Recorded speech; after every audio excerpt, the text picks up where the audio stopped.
Welcome back to the final episode, at least for me, of the Infinite Grifball podcast. I'm your host, Noplex, and here I have episode number 17, and it's the Pro Championship edition for this season, which was Summer League 25. And want to start off by congratulating 3 Days Ace. It was Hell's Angel, Ace Be Silent, Scullen, and BCN 19 were the championship winners. And I've got Scullen and BCN here with me tonight. How you doing today, Scullen? I'm doing great. Thanks for having me.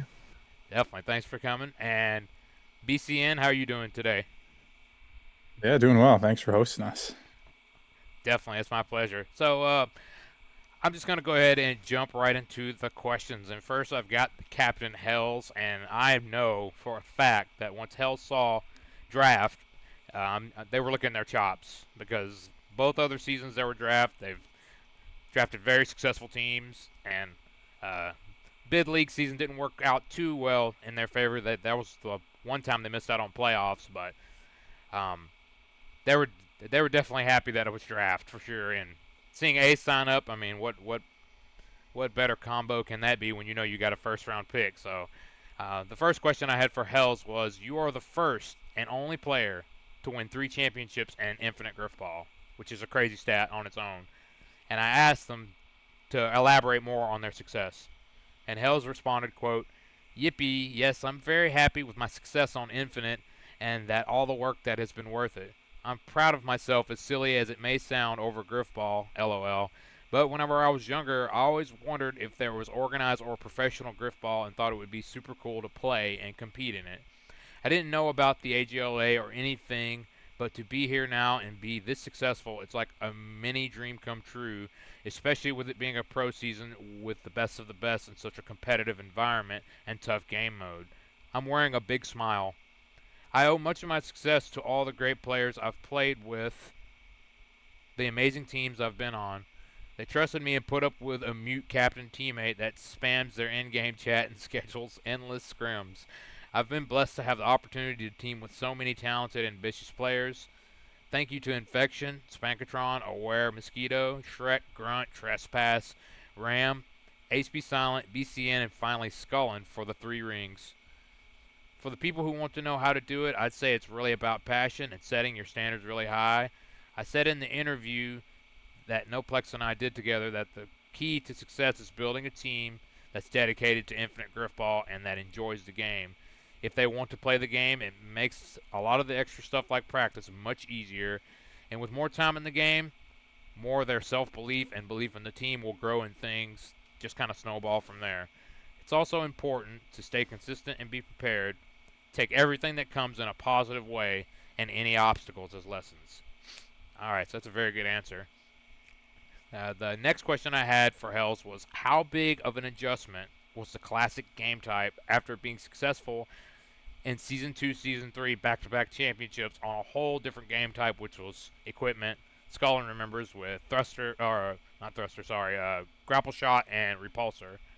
But it was basically like the game type this season.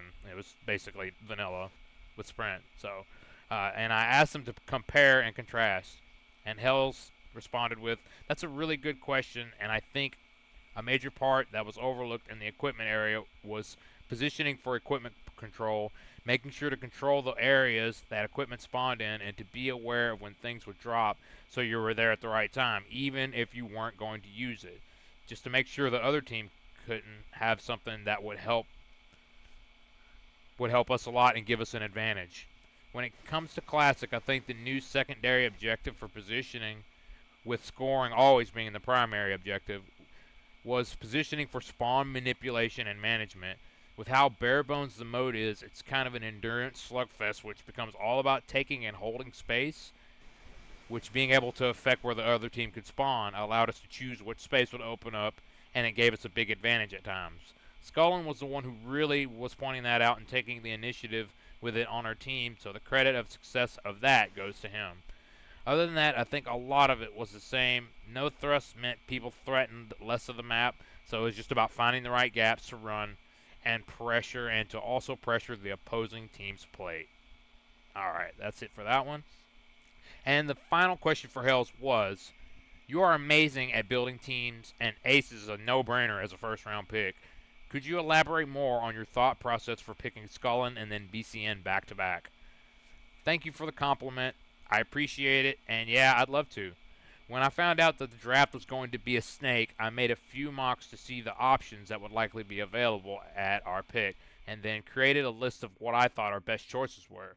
I noticed that a lot of our better options were runners or hybrids, which worried me because I'm aware of my lack of consistent tanking and I didn't want Ace to be alone with no tanking help in a pro league, so I wanted to make sure we had another strong tank.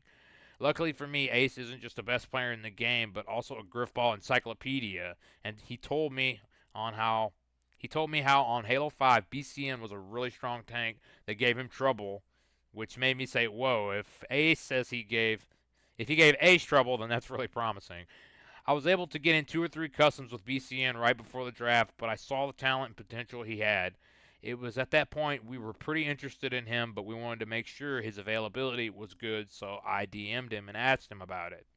I also asked how he's feeling about the game and if he's confident he'd do well and if he's comfortable being in pro, which he answered quick and confidently.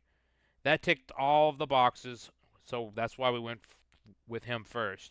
All credit to Ace for pointing that out initially. After having our 2 strong tanks, it was a matter of rounding out the team the best we could, so I wanted someone who had good comms, could run if needed, was very available, and could also keep up with strong tanks in a pro league. Scullen was someone who could do all of that, and on top of it, I knew how passionate he is and how willing he is to help people practice. So with BCN still learning the game in mind, I thought Scullen made too much sense. A key thing about the 2 of them that I mentioned in a prior question is how important it was that they enjoyed Infinite and wanted to play it. They weren't just willing to scrim, they were eager and hungry for it. That made captaining easy and fun. Despite all of that, our team still turned out way better than I ever imagined because all 3 of them were truly amazing teammates in every way and they worked so well together. It took a little bit for the results to come together, but everything came together super well, and I don't think there's been a team better than this on Infinite, and there may not be for a long time. I might have taken 20 years to pick during the draft, but for good reason. I made a joke in the server after we lost in the winners final and said that if I didn't win with this team, I'm retiring because I wouldn't be able to get a better chance with anyone else. And if I did win with this team, I'm retiring because it's only downhill from here and I'm not getting a better team than these 3. Ha ha. I wanted to bring that up because I've really enjoyed my time with them, and I honestly don't think it could get any better from the professionalism to the banter. It's just been a great season with a fantastic group of players. So, Scullen, would you like to comment on any of that so someone else can talk for a little bit? Geez, that was a lot. Yeah, right? Take a sip of water. Glad you got it. For real. No, I think Hells kind of nailed all of it on the head. I know during the draft, Hells was. I think they were actually debating between picking me. I know people give him shit for that, but because they were asking me for input and stuff. But I've trolled myself for almost every season with picks and given input to captains.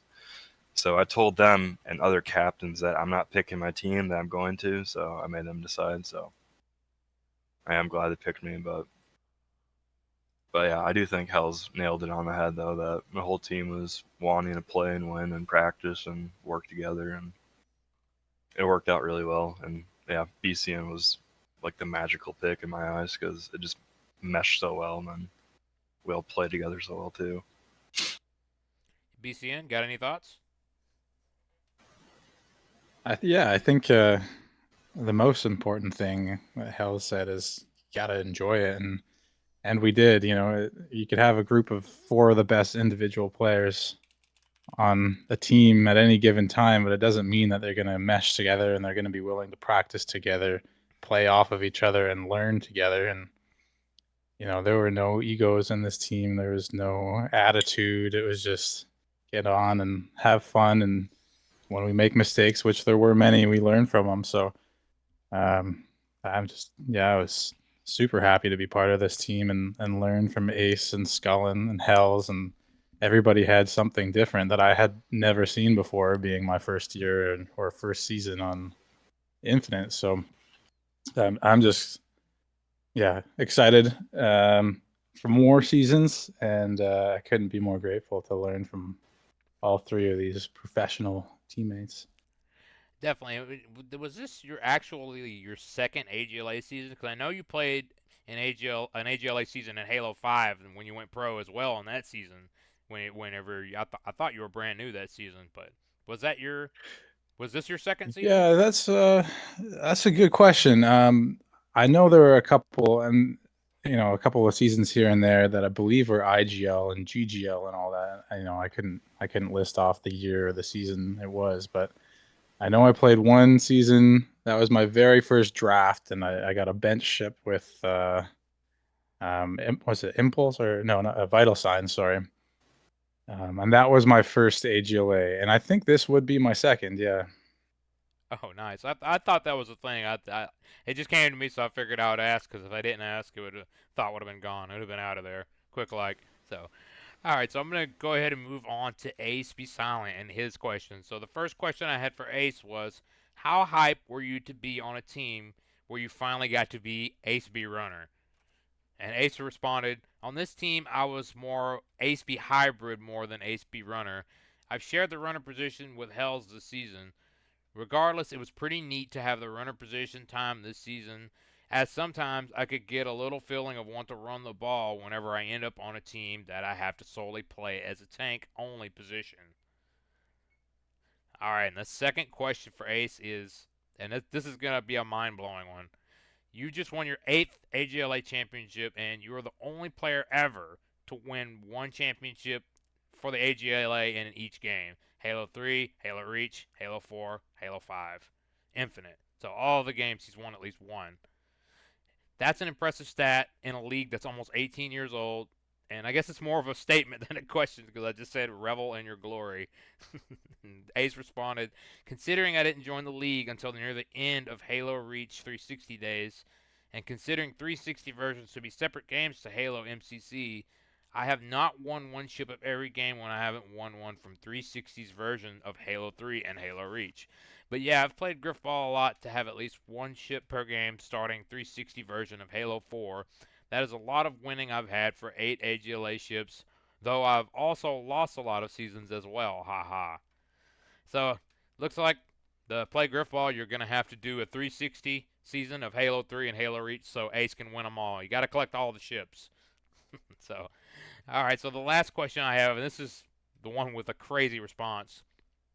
Gonna have to take a drink before this one. How does this team stack up compared to some of your other ship winning teams over the year? And of course, your first team, A Righteous Kill or ARC. A short answer to this question would be that a lot of my other ships teams' rosters were simply a lot stronger early season and overall success for the season. 3 Days Ace had a huge learning curve at the beginning of the season before we ended up the team we were in playoffs for multiple reasons. Our team's records ended up at 10 and 5, tied win-loss to Snipes' team. There are decent size of previous ship teams I've been on where we've only lost 0 to 2 games during the regular season with number 1 seed confirmed. Though some PC related issues on my end did hurt our regular recent season performance as well. And the learning curve wasn't just related to the Infinite game mechanics, but also getting Infinite to run overall better as well after I hit some game performance problems and solving them. No other ship team I've been on had to deal with anything related to in-game performance problems.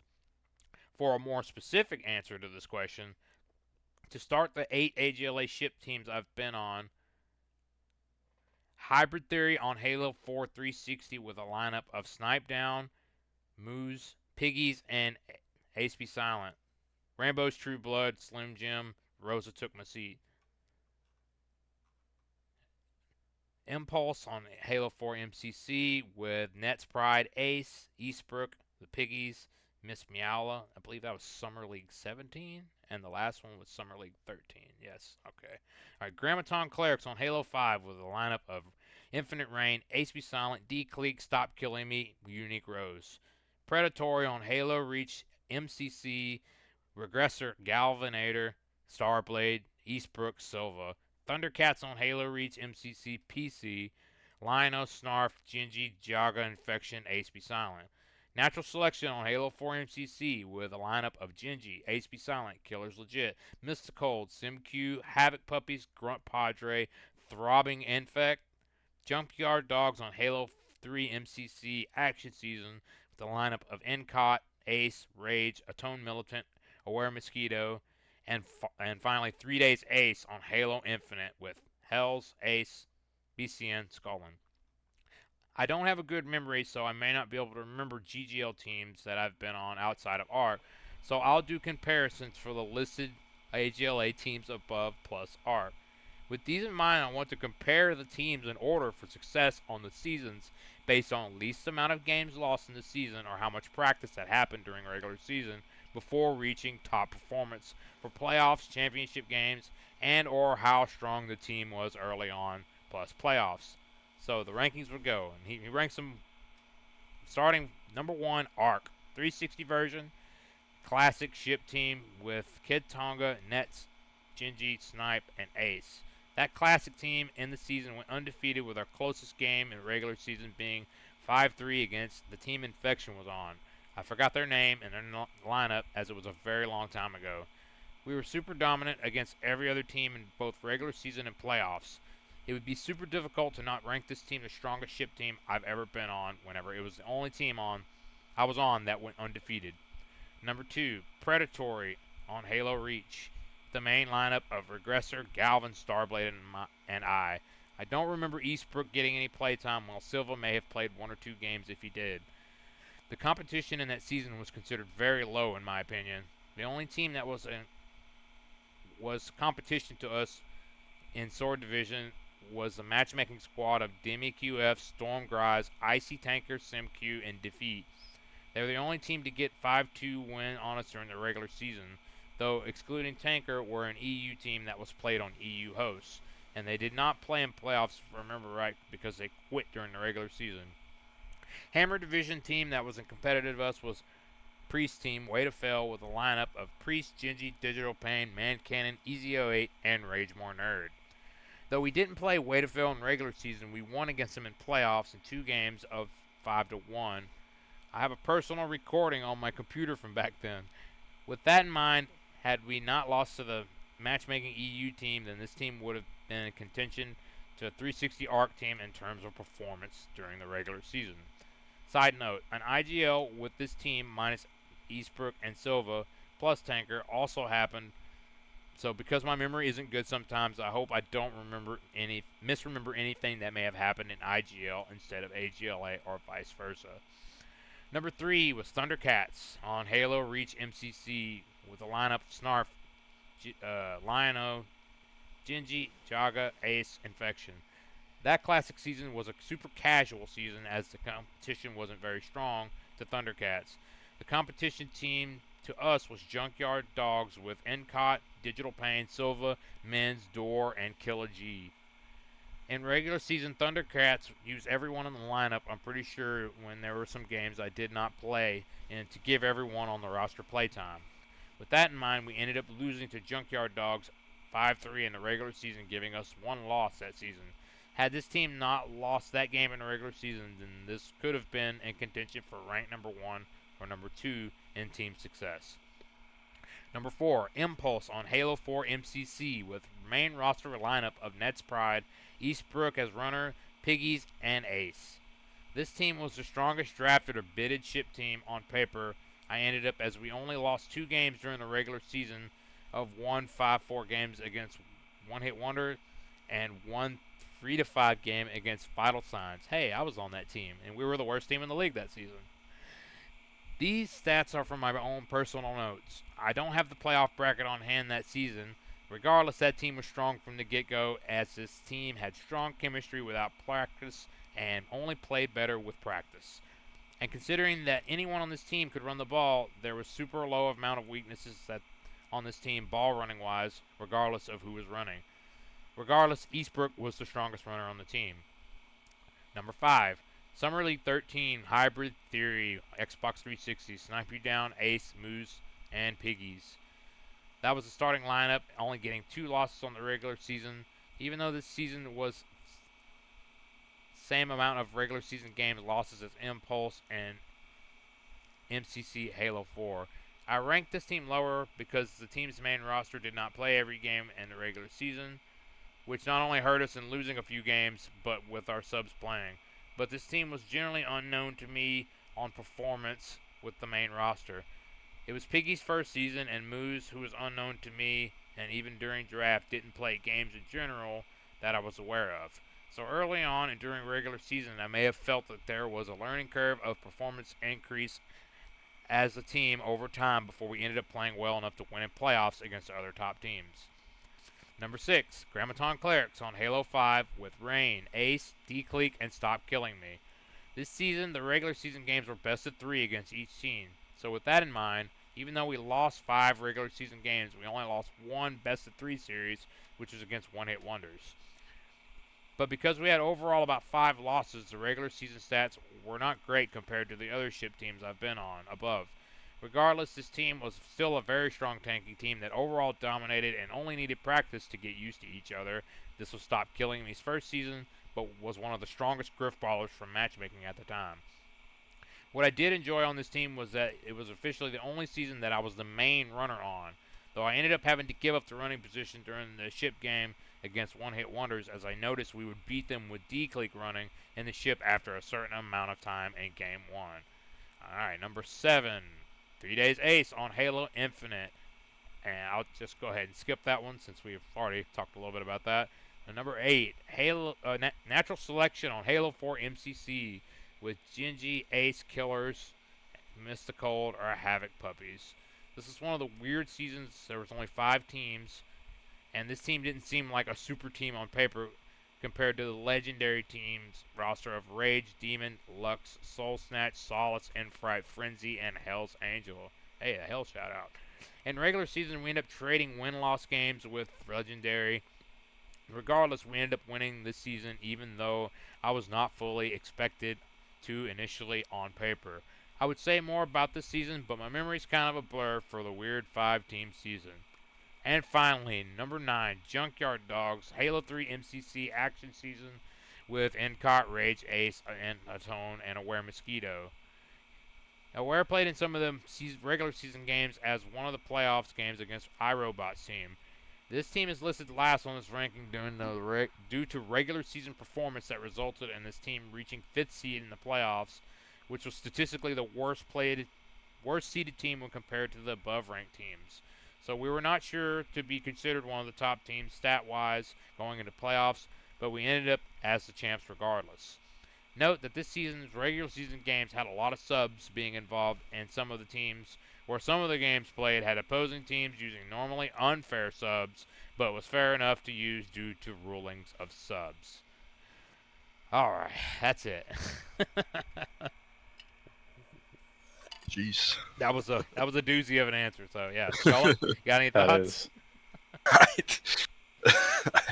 I'm not terribly surprised for that long. I don't know. It did take us quite a while, and we changed our playstyle. Like, I would say it was more, not playoffs, but like at the very end of the season, we changed how we played kind of completely. So I'm not surprised it took us a while to get it dialed in too. But yeah, I don't know. Not terribly surprised we're that low. BCN? Yeah, I'll take no offense to that. It took us a while to get rolling, me especially. But there was a certain clicking point for us where we recognized, like what partnerships were best on the court for us as a team. And since that point, I think our only loss that we had was the one against Lux in the winners semifinal. And that night we just didn't have it. So I feel like we really dominated since then. I also drank way too much that night, if I'm being honest. That's bad. All right, so wrapping up Ace's questions, and now we're going to move on to Scullen.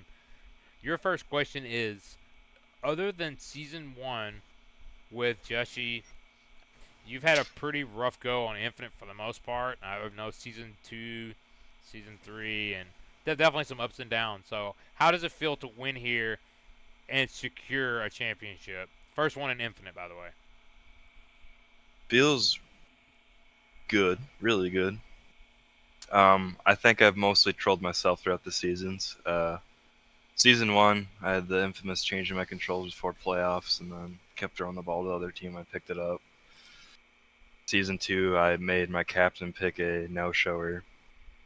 Season 3, oh no, Season 2 is when I had to be first round pick for Dylan. I forgot about that. We just played bad. Season 3, I made Death pick a no-shower, which trolled the team. Season 4, I should have won that season, I think, with Mav and Mungo and Marvin, but we just trolled ourselves in the playoffs and choked the team that won eventually. But no, it feels good. I made sure this season not to have any input to where I went in the draft, or I tried to have the least amount, and I think that was key. Obviously, having Hells be the captain and playing with Ace and then BCN was huge, but it feels really nice to finally win after losing for years. I think I technically had a bench ship in a Halo 4 amateur league, I think, with some EU players, but like after 5 years of AGLA, it feels good to finally win something.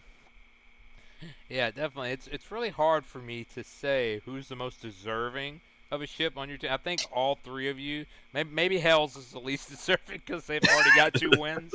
Yeah. They've already did that shit before, but that's still pretty crazy to be the only infinite player with 3 ships. But yeah, I definitely think the community was rooting for you, and they're pretty thrilled that you won one. So the next question I have is: you're well loved by the community for your fun and kind of free style of play. You don't really take things super hardcore and serious. You definitely play how you're feeling out there. So I guess the question is, how do you think this helps translate to success on this team this season?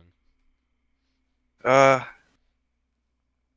I think I actually started to kind of contain myself a little bit, but like beginning the season, I was adamant on doing the whole flanking thing and just running away from people, making them chase me, not really trying to get kills on the flank, and then going for pass plays or crouching and spawns. But as the season went, like BCN said, there was a kind of a point mid-season where it really clicked for us that like we should team tank a lot more, especially me and BCN.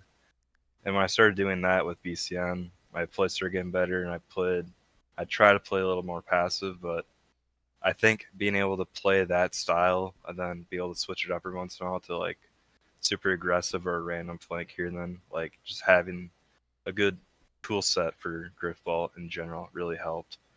But I I think it helped kind of throw people off.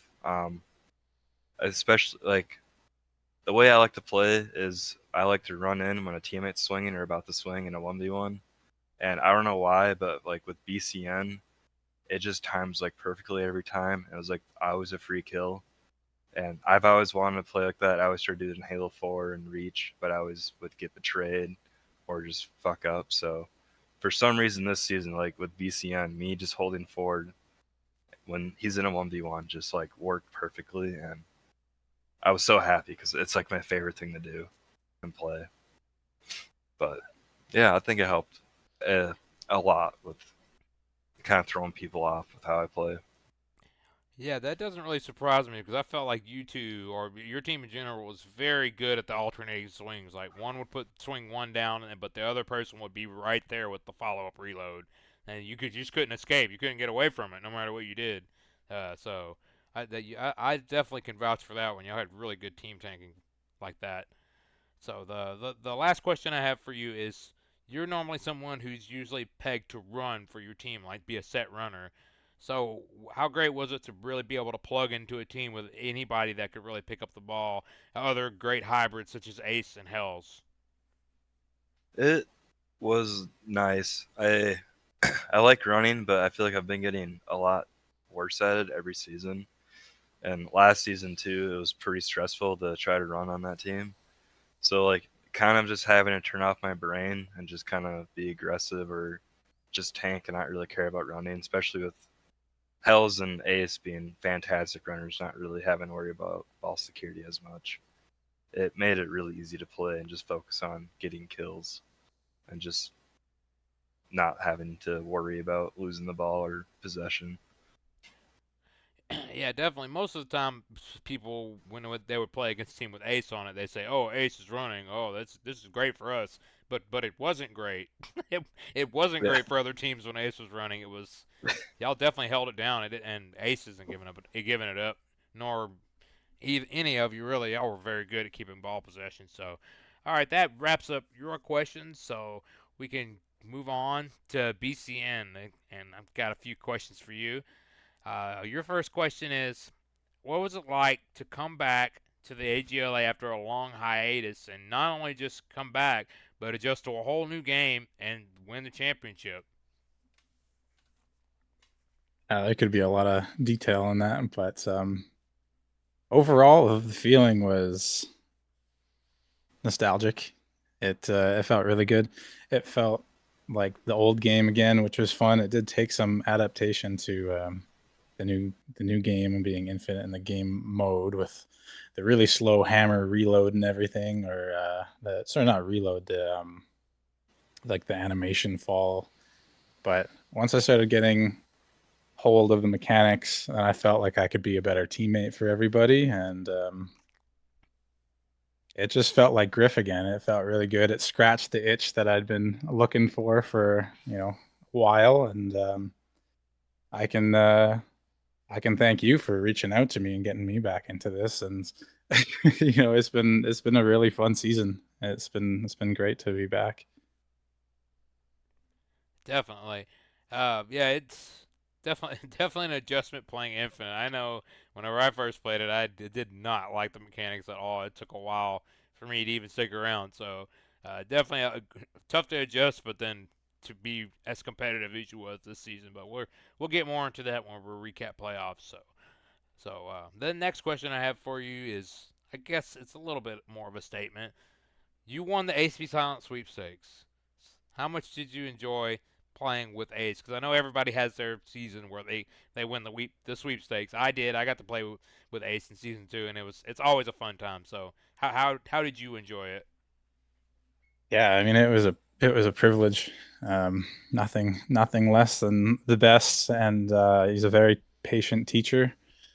Uh, and the depth of knowledge, as you said, he's just an encyclopedia, a dictionary, a thesaurus, whatever you want to call it. He has every piece of knowledge you could possibly want in this game and more, I'm sure.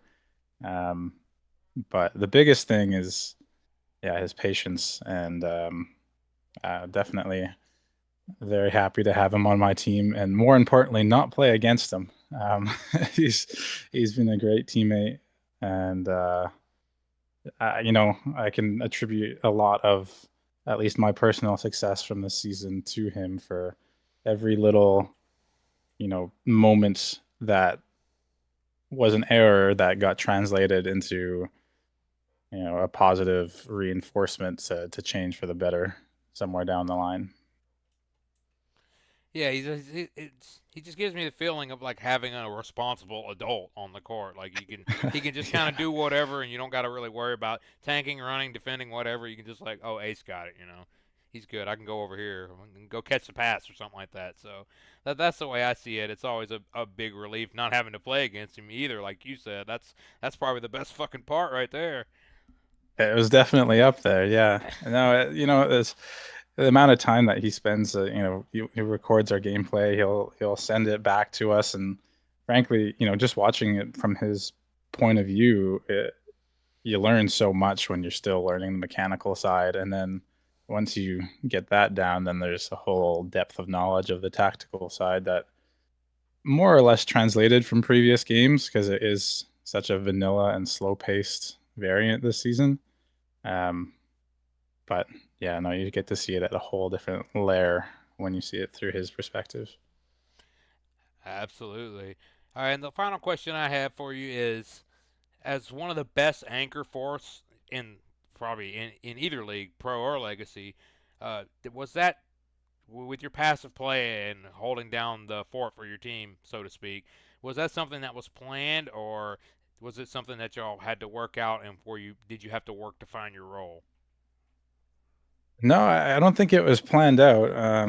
The only planning might have been, Ace when he recommended that they they get me for the team. But that's pretty much just how I play. I've always played that passive role type of idea where like, well, you know, if I don't need to get past you, then I'm happy just pushing you into a corner. And from there, we really started dominating once I could get some kills. Finally, it took a long time, but if I can just help manipulate where people are going to be on the court, that's all I'm really after. If I get the kill, that's just a bonus. So, um, positionally, that's the big thing. Tactically, if I can help my team in any way, then I'm here for it.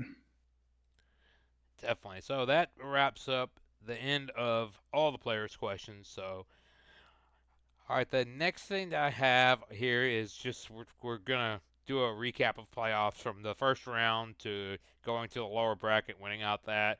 Just kind of a roadmap, I guess, along the way. And playoffs is it kind of started a while ago, so some of these game memories might be a little fuzzy for either of you. But um, starting out controversially, might I add, at the second seed and you're playing the third seed Chemical Imbalance. Uh, won both of those games, 5-2, 5-1. Seemed like it was pretty standard, pretty pedestrian. Scullen with the S plus in the first game. It looked like it looked like a pretty easy game. Same thing for the second game. Ace with a S plus. Y'all had pretty good grades. I think Scullen had an A in that game. So it just looked like y'all were doing your normal spread and scoring in every which way you can. So, do either of you remember anything about about those games? Yeah, and I might sound like I'm hating, but I honestly felt like they just played really bad from what they can do. Like I, BC can correct me if I'm wrong, but I think going into playoffs, they were the team we were scared of most. I don't know. It just like when we played them in the regular season, it seemed like Demon just felt or fit in really well with their team. But like I think I remember Mab playing really aggressive, which made it in my opinion easier to kill him. And then I think Death just played more scared than I feel like he should have. So I feel like they just kind of outplayed themselves out of that series. But I mean, we played really well together. I think that game kind of stuck to how we wanted to play with the team tanking really well, which might have thrown them off. But I was kind of surprised on how well the series went. PCN? Yeah, no, I would agree with that. I think they didn't play at their best, and we played how we wanted to, and that was the bulk of it, right? Like if we get to play how we want to, then it's always going to be a hard time for the other team. And um, yeah, if we're clicking, we were saying it constantly throughout the season. Once the gears start turning, then it's going to be trouble. So that was the start of a pretty long tradition of how we wanted to play, and we didn't look back. Yeah, it seems looking at the grades, and grades don't mean everything. They're just like relative to other players. But it seemed like Mav did struggle a bit, and Deathcrawler actually had the highest grade in the second game. He had a C with the highest grade.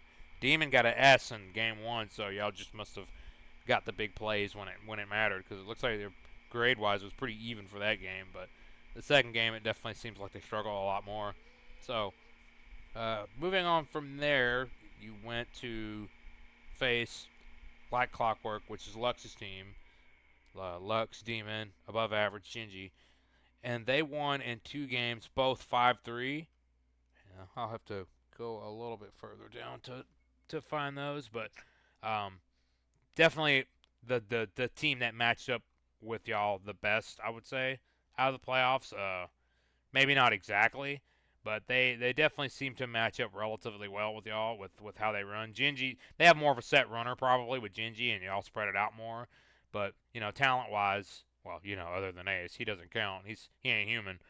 But other than Ace, y'all match up really well, and uh, they probably just did their thing where they tanked together very well, made the big plays whenever it mattered, and just got the big kills really. But I'm not sure if Yeah, y'all remember that. I, I remember that series quite well, actually. Um, and I gotta give credit in particular to Gingy, who played absolutely out of his mind, and played with aggression, played with tempo, and was really the leader for their team in that game. Um, Obviously, you have the playmaker and Lux, and everyone else is solid around, but that was, I think, probably his best series of the whole season. Obviously, I didn't watch every game, but man, he was very difficult to play against. You pair that with us not being at our best. I remember we didn't throw out as early as we needed to, and overall, we just weren't as sharp as usual. Um, but yeah, no, that was a big one. Props to him. And then Lux obviously playing as usual. I think he scored 9 of the 10 goals that series, with the last one being a pass play that he threw to average too. So yeah, well done to them. Yeah, I think Average also played really well with Gingy off that. But yeah, kind of going off what BCN said, I think we just made a lot of uncharacteristic mistakes. Usually we're really good about maintaining possession when we're getting tanked in, but we had a lot of late throw outs, and I think those usually led to goals. And then on top of that, too, we didn't really play our team tanking as well as we normally did. I think we kind of forced ourselves in a lot of 1v1s and then not being used to Gingy being as aggressive. I think he just kind of ate through our tanking line a lot, and then we would all usually, I think, just like die at the same time, then to get big pushes on us. So, like, they played really well. I also think we just kind of played bad, and I feel bad too because I think I was yelling at Hells a lot that game to play passive as a runner, which Hells naturally has got to play aggressive as a runner. They make plays, and I think that kind of hindered us, and they played a bit safer than they typically do. So I had a really bad game that series too, but Gingy and Average that game just I think had their best series the whole season. Uh, They're yeah, monsters. it definitely looks like you struggled a bit. You had E plus in game one, D plus in the second game. Gingy definitely had B's in both games, and it looks like Demon played pretty good. So it's like you said, Lux played very well with all those goals and whatnot. They just got the big plays over you, I'm sure. All it takes is a couple of good kills, or like you said, everybody dying at once.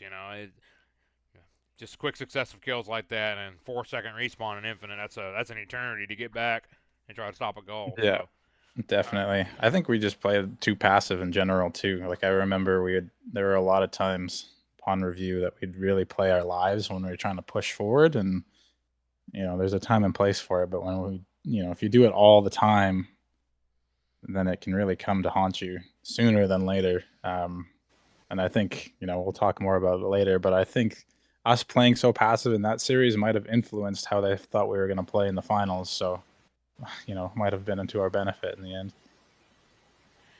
yeah, man. Moving on, you would go to you would after that series you drop to the loser brackets finals where we ended up advancing and playing y'all, and we didn't have a chance. I mean, I remember that series very well. We came out, it just we gave it our best, and it wasn't even nearly good enough. It just BCN played so well in that series. I remember BCN and Scullen, y'all both played so well in that series. And looking at the grades, it pretty much held up. You were both Bs in both of those games, and it just seems like we couldn't do shit. Definitely bad luck in the first game, but second game we were just pretty much checked out. There was just no chance for us. So Yeah, I remember that one that bounced right off your noggin. That was pretty good. that was the start of the bad luck. There were a few things. There's like our TDS. There are a couple deflections. There are definitely a few things that didn't fall your way, and I imagine it's not good for the mental for some of the team. But it's the way Grifball is, especially this iteration. There's some things that don't necessarily make sense, and you just got to deal with it, I guess. Yeah, I think we got back and did really well team tanking again as that game and our series in general, which I think helped us a lot. I think we just had our confidence back after losing the Lux. But I think we got a lot of lucky stuff in that game. I remember the one goal I had where Sab tried dropping the ball for Marvin in the spawn, and then it rolled, and Oh, I got a that was kill a on tough one. Sab, and then Marvin whipped on the sword. But And then another one, I think, where Marvin tried punching me in RTDS and it launched me in the air. And I bonked him. Yep. Like, yeah, there was a lot of random shit that happened. I was Yeah, lucky there were for probably a this. solid like 4 or 5 goals that weren't necessarily directly from that, but were definitely stemmed from in the first place. You know. I will say though, Noplex, I think BCN will agree.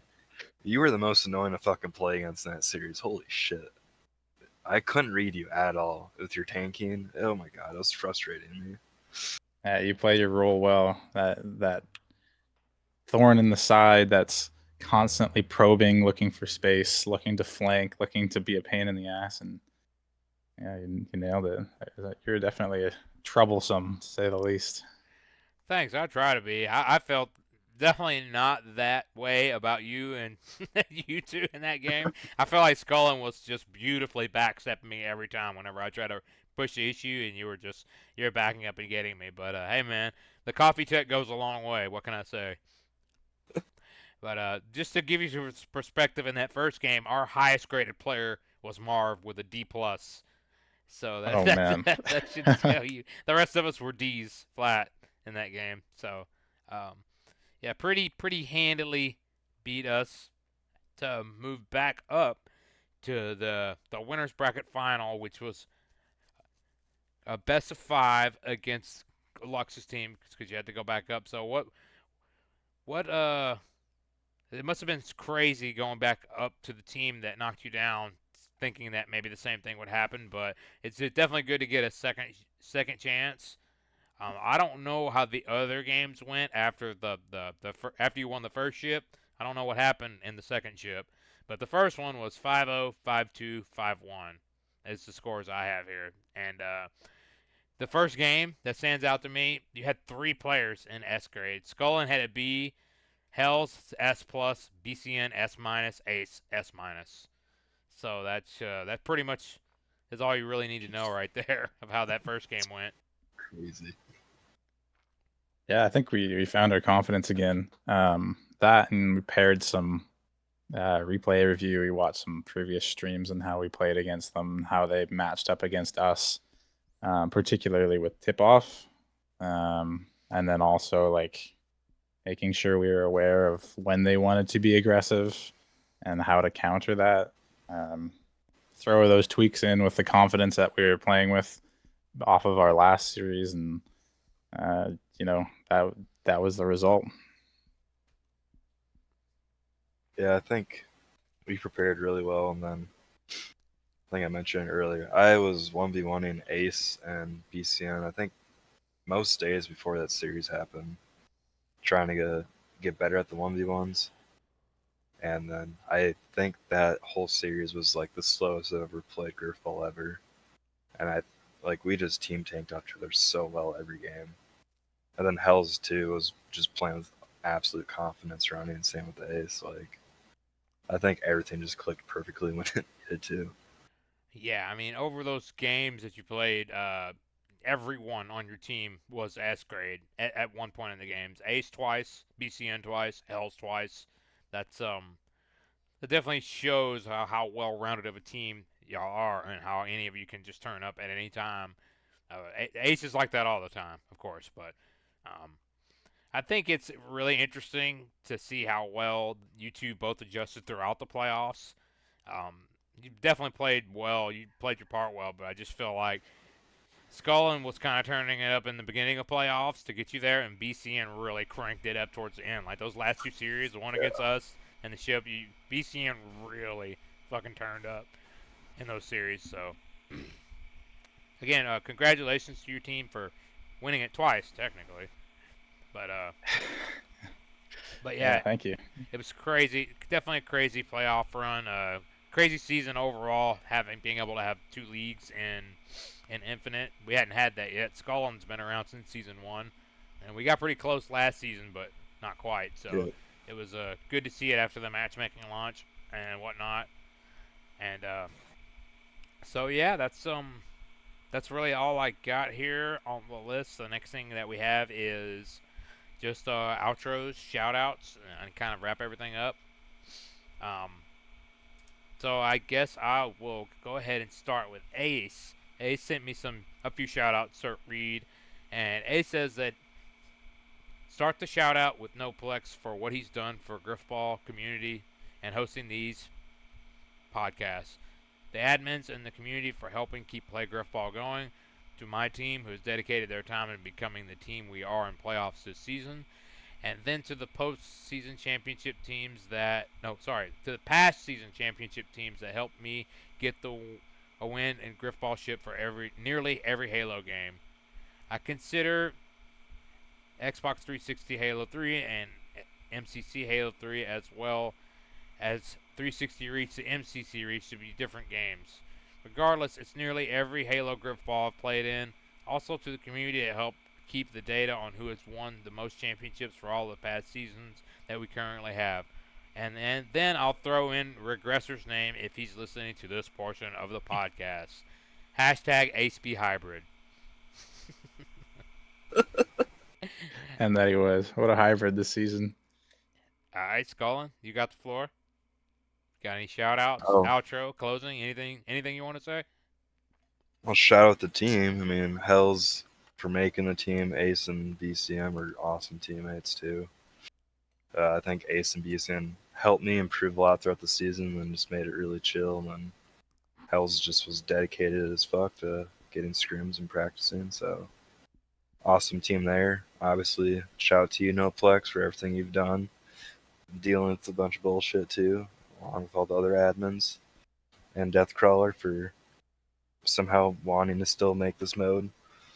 And I also shout out fucking Dylan for trying to make his team play throughout the season.